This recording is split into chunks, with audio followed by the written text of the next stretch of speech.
Prayer together. I pray that you would bless our time and our conversation. I pray this in your name. Amen. Okay, we're going to start with this picture here. Oh, did you press start already? I forgot last week. I felt very bad. Yes, and it's right at the back end of it.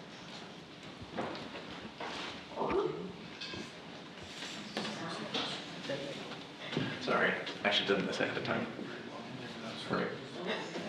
Okay. That makes you so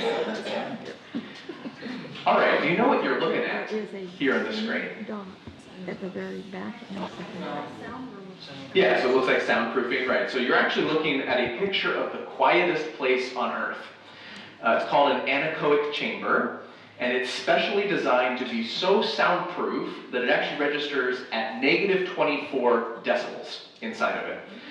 This particular one is at a scientific lab in Minnesota, and there's actually a little bit of debate as to whether this is still the quietest place on Earth, because another anechoic chamber has been built since, and the Guinness Book of World Records is looking into it. Allegedly, it's quieter even than this one is. That one's in Redmond, Washington. You know this? It's at the Microsoft headquarters. But before you get excited about booking a little field trip there, sorry, it's not open to the public. But if you want to fly out to Minnesota, this one does tours there. This room, when you step inside of it, is so silent inside that you become the only noise when you're in there. So you can hear your heart beating, you can hear your stomach gurgling, you can hear your blood pumping, you can hear your bones cracking and grinding, you can hear your scalp scrape against its skull. And the effect of this is maddening, torturous even. Basically, no one can last longer in this room than an hour. And many people want out after just like a matter of seconds. How many of you really want to try? I really want to try, just to see what I can do. NASA will send their astronauts before they're sent to space to this room, and it's because sound can't travel in the vacuum of space, right? So they need to get accustomed to this kind of silence, or they're going to go crazy when they're up there. We live in a world where silence is maddening. And I'm not talking about this crazy negative decibel kind of silence. I just mean the silence that comes when we pause. When we stop our work and we stop our planning, we stop our technology, other people, we just stop. Hitting mute in a world of noise is unnatural. It's really hard to do, but it's so necessary. It's necessary, especially in relationships. You cannot have healthy relationships with other people, and you can't have a healthy relationship with God if you don't take time to stop, to pause, to rest. Our lives are overwhelmingly busy. We fill our days and our hours with this rush to do everything. And it doesn't take a sociologist to determine that this is really crippling our society. We're maxed out. Anxiety is skyrocketing. Burnout is hitting people younger and younger. Stress levels keep rising. And all of these stats just get higher the younger ages that you look at here. We're part of a culture of people in 2025 that is overloaded in every aspect of life. The researcher and author Richard Swenson wrote this book here called Margin that's all about our maxed out society. That term margin refers to the gap between our load and our limits. And to have margin is to create space so that we aren't living at or above our capacity. Problem is, most people don't live with margin in their lives. And so in this book, he outlines 23 different kinds of overload that you can experience in life. I'm not going to go through all 23, but I want to go through about a dozen of these. I'm curious if any of these resonate with you. Commitment overload. This is when you have things at every hour of the day. You can't say no. It's not in your vocabulary. Change overload. You crave stability, but everything in your life just keeps moving and shifting.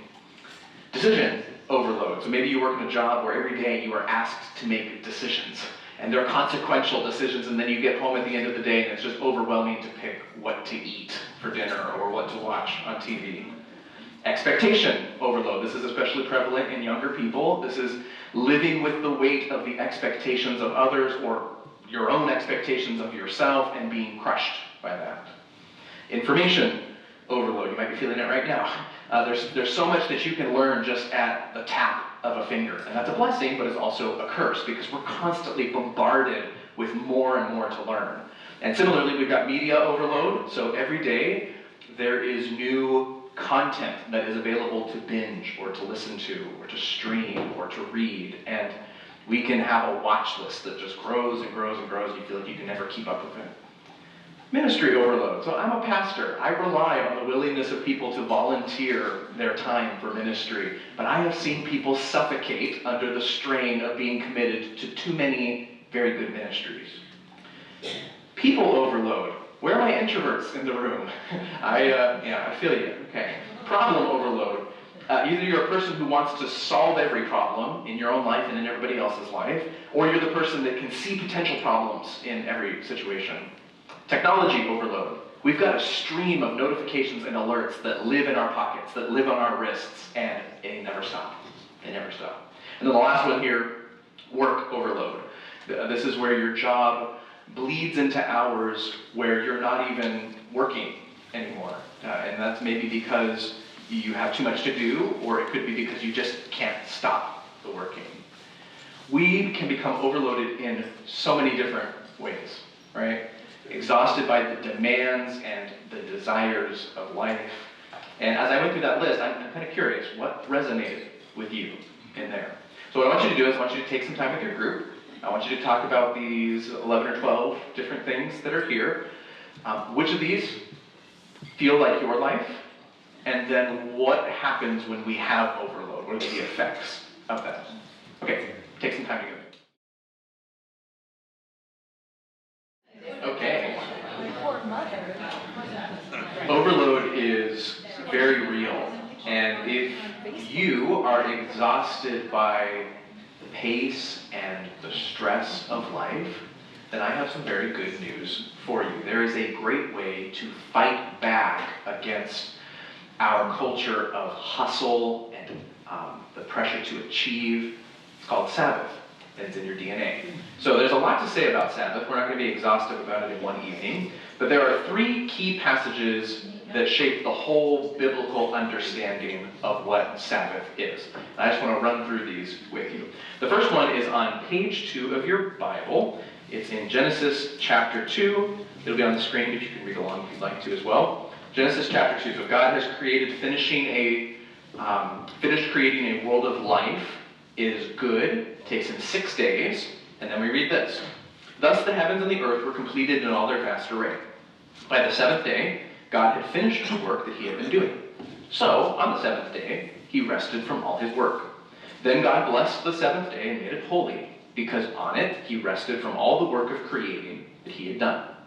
Okay, so you read this and be like, how are these verses about Sabbath? I don't see that word anywhere in there. The word is in there, you just don't see it in English. Anybody know where Sabbath is hiding in those sentences? No, it's not 7th. It's actually right there. Yeah. So the Hebrew word Shabbat means to stop or to rest. So God Shabbat on the 7th day. He stopped. He rested. And from this point on, the 7th day will become the noun form of that verb. The Shabbat, the Sabbath. So God stops his creating work on the 7th day. 6 days he labors. And then on the 7th he does 3 things. He rests, he Shabbats, he blesses the day, and he makes the day holy. We talked about this last week. The word holy means unique and set apart. So you behave differently with holy things. Sabbath is literally a holiday, right? It's a holy day. So Jewish scholar Abraham Heschel notes that the very first thing that God makes holy is not a building, it's not a monument, it's not even the garden in Eden, it's time. God blesses the 7th day, and he makes that holy. And on this day, he rests. Now, when we hear the word rest, we often correlate it to like physical exhaustion, but God's not resting because he's tired, which is why that alternate translation of stop is helpful here.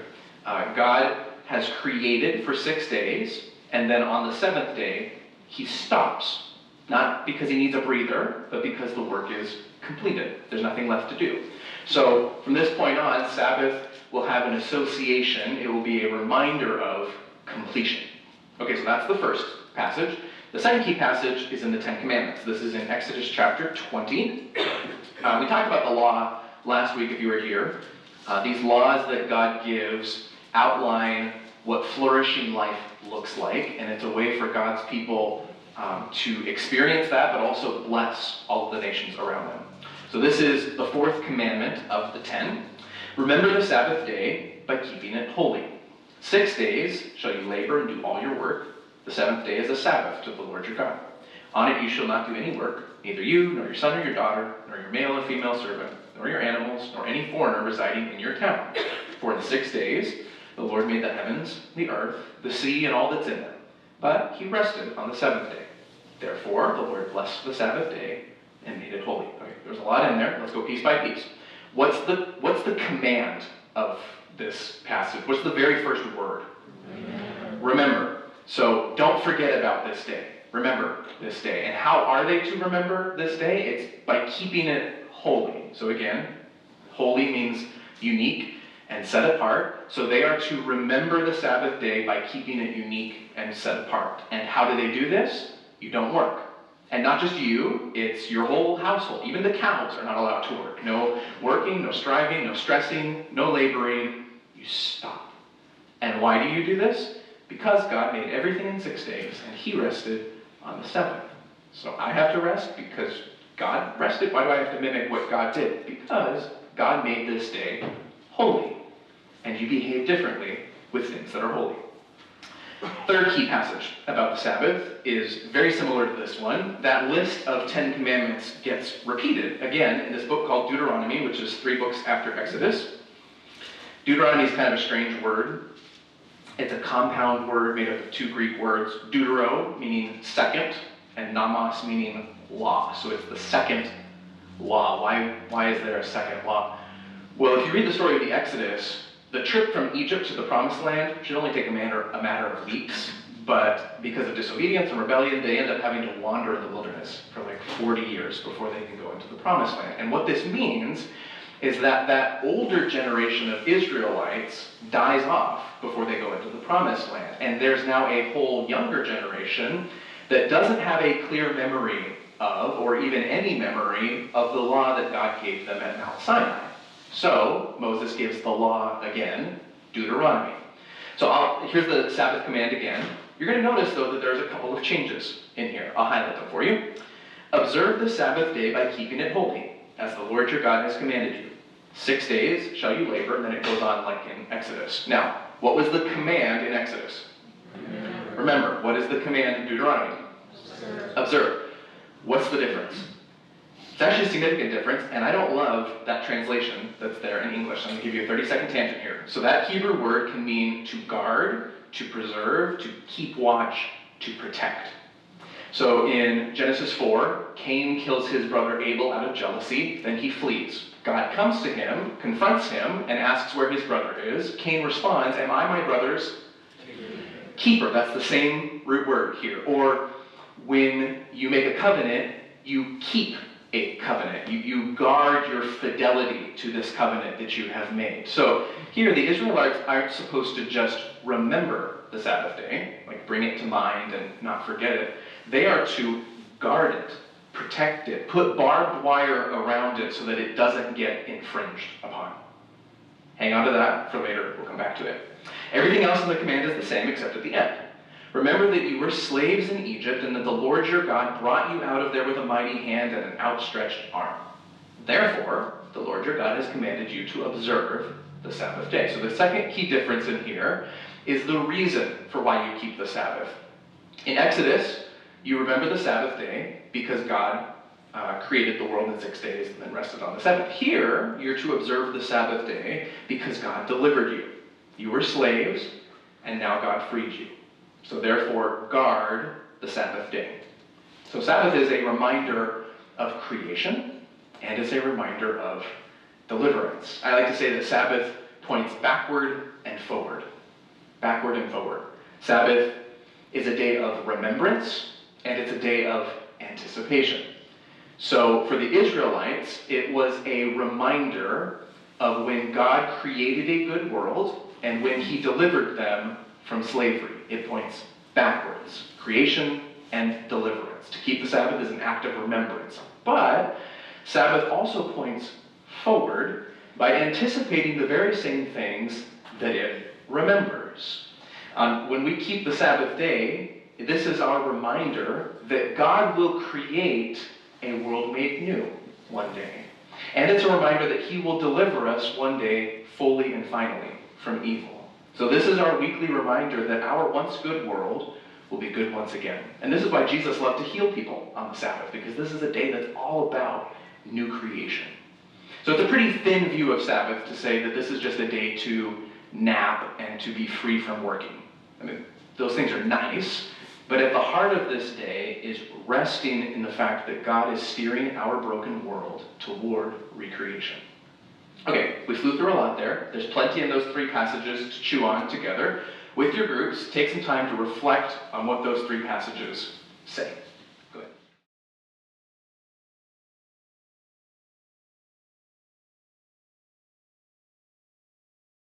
All right.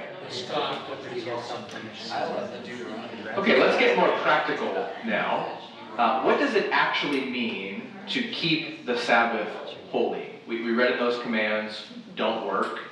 There are a few other verses in the Bible that talk about some specifics, but I think that we can boil what keeping the Sabbath means down to three things that all sound very similar to each other. The first one is rest. This is the most obvious one because it says it right there in the command. Once a week, we need to stop our work and our noise and our stress. Wayne Muller writes about what happens when we forget this Sabbath rhythm in our lives. He says, we've lost this essential rhythm. Our culture invariably supposes that action and accomplishment are better than rest. Doing something, anything, is better than doing nothing. So we talked about production versus connection a couple of weeks ago. This is that same idea here. Because of our desire to succeed, to meet these ever-growing expectations, we do not rest. And because we do not rest, we lose our way. We miss the quiet that would give us wisdom. We miss the joy and the love born of effortless delight, poisoned by this hypnotic belief that good things only come through unceasing determination and tireless effort. We can never truly rest. And for want of rest, our lives are in danger. You were created for this rhythm of rest, and you ignore it at your own risk. There's a great quote, if you go against the grain of the universe, you're bound to get splinters. You need rest in your life. This is what the renowned scholar Winnie the Pooh says. Don't underestimate the value of doing nothing, of just going along, listening to all the things you can't hear, and not bothering.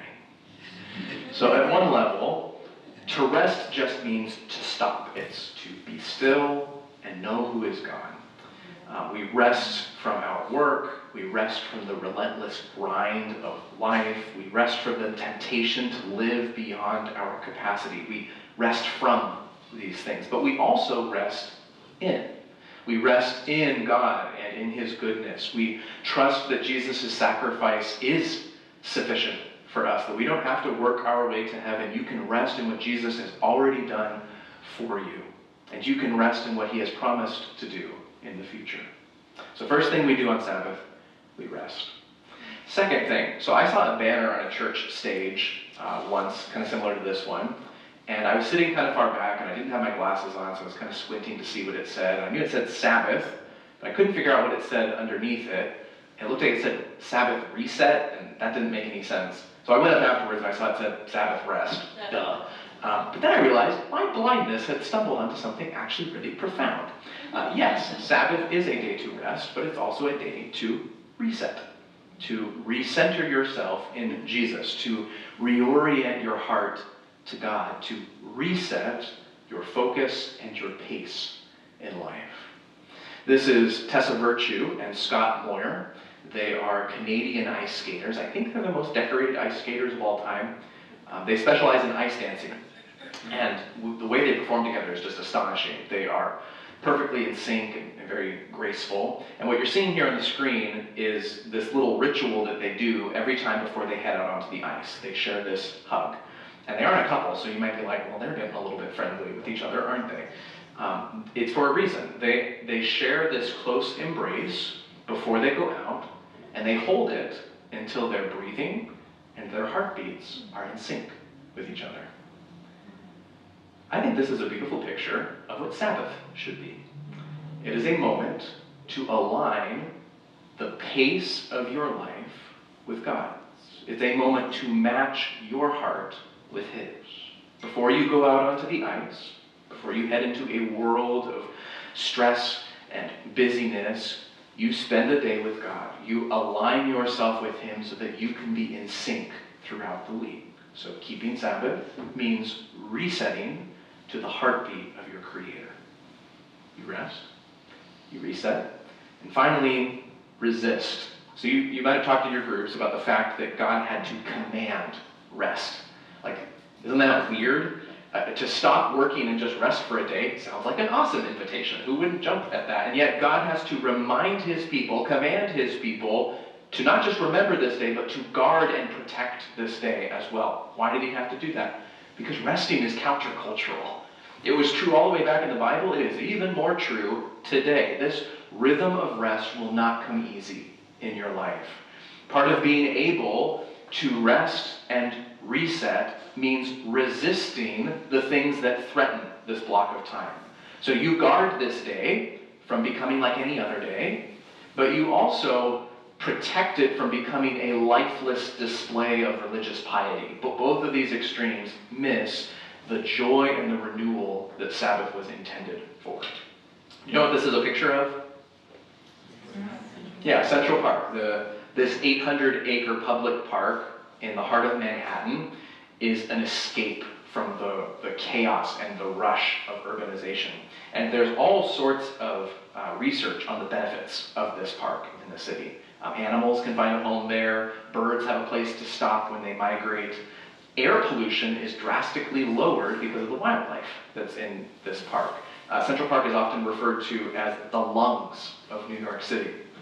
And what Central Park is to New York City, the Sabbath is to time. It is a breath of fresh air in the suffocating pace of culture. It's a space that is sacred, that affects the atmosphere of every day that it surrounds. So at first, Sabbath is just going to reshape one day of your week, but then you're going to see that it starts to affect the other 6 days as well. So you need Sabbath just as much as New York City needs Central Park. It's oxygen. And you know what surprises me the most about this picture? Maybe it surprises you. It's the boundaries. Look how clean and well-defined they are. I mean, you would think that over time, the boundaries would begin to shrink, right? That more and more skyscrapers and roads would start to like bleed into the boundaries little by little. Do you know why that hasn't happened? It's because there are activists and organizations that fight for this park. There is urbanization, real estate that every day threatens this space, but there are people and organizations who have made it their work to protect this space. They file legislation, they advocate for city codes that keep this little paradise from being infringed upon. And friends, it is no different with how we handle our time. In our pace and our culture, Sabbath is not natural. It's not going to happen by accident in your life. So if you decide in your mind to set aside this time, there are going to be other things that will begin to creep in. And the only way to protect this holy space is to fight for it. So part of what it means to keep Sabbath is to resist what threatens it. So keeping Sabbath means resting, resetting, resisting. Now, so far, I've just described these 3 things using illustrations for you. What I want you to do in your group is I want you to make this practical. I left a little half sheet of paper on the table. I left a pen for your group leader or for a scribe, whoever wants to do it. I want you to go through these 3 things, and I want you to make them practical. I want you to write a list of what it might look like to rest on Sabbath, what it might look like to reset on Sabbath, what it might look like to resist on Sabbath. I want you to come up with lots of ideas. I'm going to give you like 12 minutes on this. Okay? Go for it. Okay, did you come up with a good list of things? How many of your groups came up with the most for rest category? If you look at your list. Okay, nobody? How many of you came up with the most for the reset category? One table. Most of you came up with most in the resist. I said that weird. In the resisting? Is that the one you had the most in? Probably because you just ended in that one, so you just took the rest of the time. Well, very responsive. That was informative. Thanks. Okay, for the rest of our time... For the rest of our time, I just want to run through some... see, I'm getting snarky. You can tell it's week 9. You need Sabbath. Okay, no hecklers. For the rest of our time, I just want to run through some rapid-fire questions that often come up when we talk about practicing Sabbath. My answers to these questions are going to be very brief and condensed, but I'm happy to explore this further with you if you want to learn more about this. Okay, so first question. Is Sabbath all that important? Well, the fact that it ends up in the 10 Commandments is actually really significant. If you think about it, this is the only spiritual discipline that makes God's top 10 thing. You did not remember to pray, not remember to read your Bible, not go to church. It's keep the Sabbath day set apart. And if you look at the 10 Commandments in Exodus, you'll notice that the 4th commandment, which is the Sabbath commandment, that one actually takes up the most space in there. It's the longest by a lot. So in God's description of a life of love, Sabbath takes up the most real estate. So clearly it's important in some way. But wasn't Sabbath just like a Jewish thing? Like animal sacrifice and those purity laws? Well, Sabbath is definitely a very Jewish thing. It is a rich part of their cultural heritage. But it was not meant to stay exclusively with the Jewish people. This is not some specific law that's just tucked into Leviticus. It's part of the 10 Commandments. And Sabbath predates the Jewish nation. It goes all the way back to creation, which is why Jesus will say the Sabbath was made for man, not the Sabbath was made for just the Jews. It was made for all mankind. So while it's true that ceremonial laws and ritual purity laws that were specific for the nation of Israel, those were done away with at the cross, Sabbath doesn't fall into this category. When is Sabbath? So all the way back in Genesis 2, we see that God blessed the 7th day. The week cycle hasn't changed since, so the 7th day is still Saturday. And it's kind of strange. The day cycle in creation doesn't go midnight to midnight, like what we're used to in how we record a day. It actually goes sundown to sundown. So you'll see in the creation week, it gets listed evening and morning was the first day, evening and morning was the second day. So it's kind of a weird thing to wrap your mind around, but the biblical Sabbath would therefore be Friday evening sundown to Saturday evening sundown. Well, didn't the early church change Sabbath to Sunday in order to celebrate the resurrection? No. In fact, the New Testament only mentions the first day of the week, Sunday, 8 times. 5 of those 8 times just mention when the women went to the tomb to discover that it was empty, Jesus' tomb. The other 3 times just mention that the disciples were gathering together on that day, but there's no sign in those verses of Sabbath moving on to Sunday or that the disciples were intending to commemorate something new for the resurrection. Okay, but isn't Sabbath considered Sunday today? So why is that? This is a fascinating church history lesson that we can spend 45 minutes on, but we're not going to. Here's my very short answer for you. The earliest followers of Jesus kept a 7th-day Sabbath for a number of generations, but if you read what are now called the early church fathers, which are these Christian leaders from the 2nd to the 4th century, you'll see that there was a growing desire to distance Christianity from Judaism. There's lots of reasons for this, but there was a sentiment to not have Christianity confused with the Jewish faith. And one of the easiest ways to do this was to change the day of worship. And they chose Sunday mostly just for practical reasons. This was the day of worship for many other pagan religions, so it worked out nicely, especially if you converted somebody who was already used to worshiping on Sunday. Later on, theology would get added to that choice. We are celebrating the resurrection. This is the Lord's Day. But the important thing to note is that none of these theological reasons motivated the shift. They were just later explanations for the shift that had been made. When Constantine becomes the emperor of Western Rome in around the 4th century, he issues a decree, a law, that Sunday should be a day of rest. And it's at this time that the early Catholic Church made the decision to switch the sacredness of the Sabbath and put it onto Sunday, the first day of the week, which they called the Lord's Day. Now, what I'm describing is not a conspiracy theory, it's not hidden information. Modern Catholic writings just openly admit that this is the case. So this shift from Saturday to Sunday was not just some arbitrary thing that was decided one time by a bunch of church leaders in a room. It was a gradual process for a variety of different reasons. But the important thing to note is that none of these gradual changes originated in the Bible, nor were they motivated theologically by the Bible. These shifts were made largely just for political and social reasons instead. Okay, but even if that church history is true, even if that day of rest shifted, why does Sabbathing on the right day even matter? This is interesting because over the past decade, maybe 15 years or so, the practice of Sabbath has become more and more in vogue in mainline Christianity. More and more Christians are hearing about it. You've got pastors who are teaching about it, and writing about it, and these leaders often have really good insights about Sabbath. But you'll notice that very few of them actually believe the day on which you keep the Sabbath matters.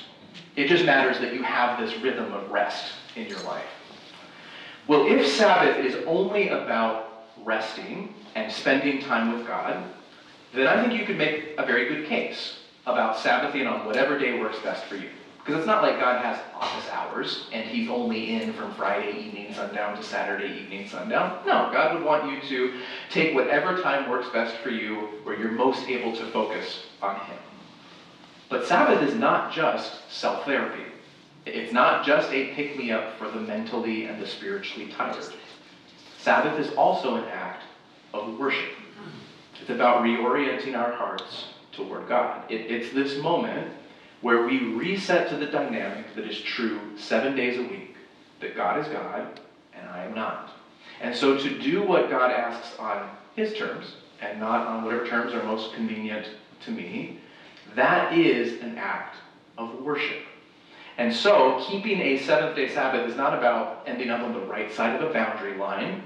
It's not about being correct about this for the purposes of salvation or something. Rather, keeping a seventh-day Sabbath is about centering your life in Jesus and choosing to walk in his way of life. So I don't know how all of this is hitting you as you hear this. At one level, I really just hope that Sabbath feels like a relief to you, that it feels like a gift. I hope that I've talked about this in a way that doesn't feel like duty, but that it feels like delight for you. But I also know that restructuring your life around this rhythm is a big ask. Living this way, I believe, is beautiful. It's also very, very complicated as well. And so your journey into Sabbath might be a gradual one. So here's my invitation for you this evening.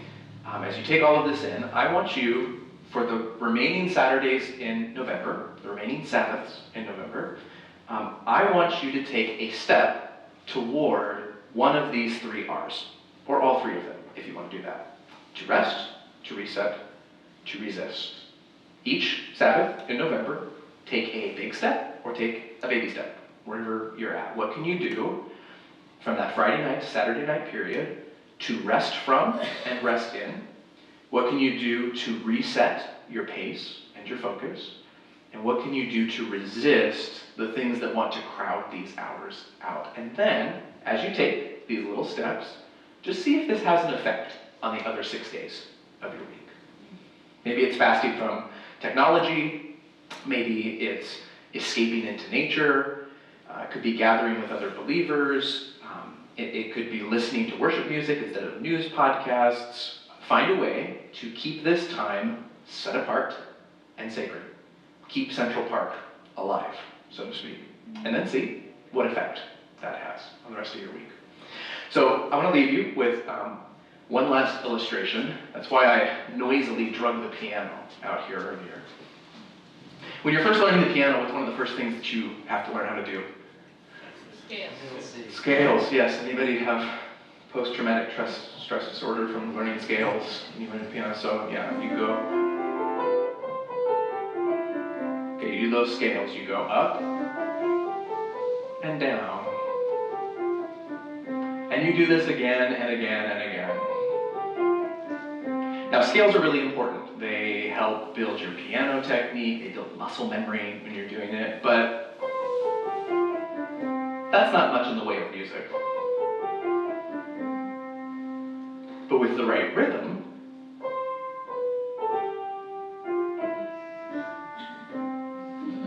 that scale can turn into something beautiful.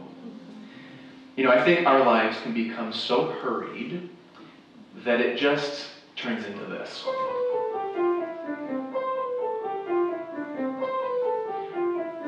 Ordered, mechanical, and after a while, it just becomes very tiring. But God is inviting us into a different rhythm of life. He invites us to slow down, and I think if we slow down to his rhythm of life,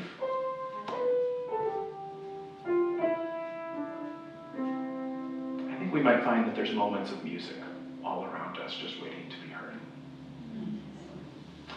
Would you pray with me as we close? Father in heaven, I want to thank you that you invite us into a way of life where we can discover music, so to speak, where we can discover beauty and rest. Our lives are hurried, and they're often hurried with very good things that have to get done. But I pray that we are able, throughout this month, to take that next step, to lean into the direction of resting in you, resetting that pace of our life, and resisting the things that want to creep into that time.